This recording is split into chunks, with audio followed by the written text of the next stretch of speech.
it's Dr. Judy, and we're in June, and that means that it's Pride Month. So happy LGBT Pride Month to everybody from the doctors.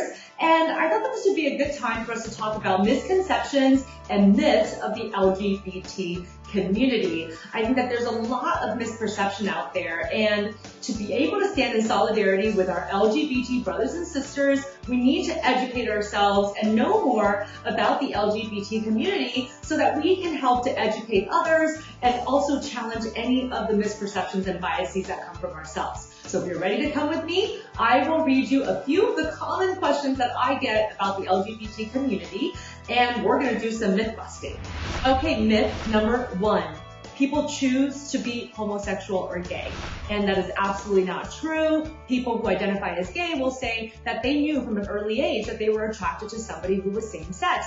If you ask a heterosexual person when they realized that they were attracted to the opposite sex, it's very similar for people who identify as gay. And by the way, even though we have more research to do, the current research suggests that biology has a huge role in how people identify themselves in terms of their sexual orientation. So myth busted. Myth number 2, sexual orientation is learned from peers. Now, people don't actually learn sexual orientation, but if you find that you have a gay child and your gay child might be hanging out with other children who then identify as gay, it's maybe because they were drawn to a similarity and they realized that they were among kindred spirits. It's not because they actually ultimately learned sexual orientation from one another. So another myth busted.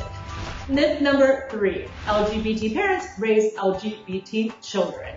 So research actually shows that it doesn't matter if your parents are LGBT or if your parents identify as heterosexual, that the amount of emotional distress that the children feel is basically the same across the board. In fact, what stresses children out more is only having access to one parent or having trauma in their developmental history, but it's not having LGBT parents.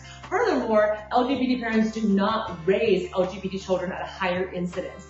The general population will have about 7% of people who identify as LGBT, and it's the same whether or not you have heterosexual parents or parents who are part of the LGBT community. So another myth busted.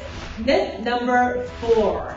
Individuals in LGBT relationships still have masculine and feminine roles in every romantic pairing.